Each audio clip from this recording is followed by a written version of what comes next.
পেটের মধ্যে এক থোক মৌমাছি ভনভন করছে।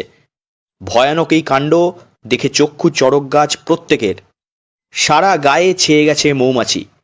পেটের মধ্যে থেকে এক থোক মৌমাছি বসিয়ে নিলেন মাথার ওপরে। শেষ পরিণতি জানলে আরও অবাক হবেন। একটি মৌমাছির কামড় লাগলেই প্রাণ ওষ্ঠাগত হয়ে যায়। মৌমাছির ভয়ে দূরে পালায় হাতি থেকে শুরু করে জঙ্গলের রাজা সিংহ পর্যন্ত। কিন্তু এই মৌমাছিকেই যেন কোনো এক দৈব বলে বশ মানিয়ে রেখেছেন বাঁকুড়ার মধু প্রস্তুতকারক।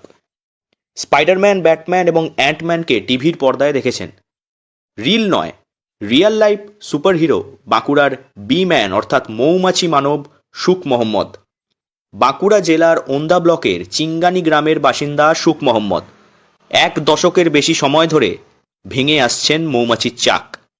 বাঁকুড়া ছাড়াও গোটা রাজ্যে তিনি বি ম্যান নামেই পরিচিত। বিশ্ববিদ্যালয় হোক কিংবা বাড়ির সানসেটে ভয়ানক মৌমাছির চাক ভাঙতে দূর দূরান্ত থেকে ডাক আসে সুখ মোহাম্মদের। এখনো পর্যন্ত 450টি মৌমাছি চাষ অর্থাৎ এপিকালচার কিভাবে করতে হয় সেটা নিয়ে সাম্প্রতিক বাঁকুড়া সম্মেলনী কলেজের ছাত্রছাত্রীদের একটি বিশেষ পাঠ দিতে গিয়ে পেটের মধ্যে অসংখ্য মৌমাছি নিয়ে চাঞ্চল্য সৃষ্টি করেন তিনি। আশেপাশে ছাত্রছাত্রী ছাড়াও বাচ্চারা এই দৃশ্য দেখে উচ্ছ্বাস শুরু করে। সুখ মোহাম্মদ জানান, বাঁকুড়ার মূলত ইউক্যালিপটাস, পলাশ এবং তিলের মধু পাওয়া যায়, যার মধ্যে ইউক্যালিপটাস মধুর চাহিদা সবচেয়ে বেশি।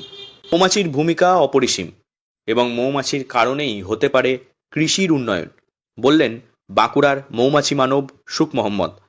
এছাড়াও বাঁকুড়ার মধুর গুণগত মান এবং ঘনত্ব সবচেয়ে উৎকৃষ্ট বলেই জানিয়েছেন তিনি।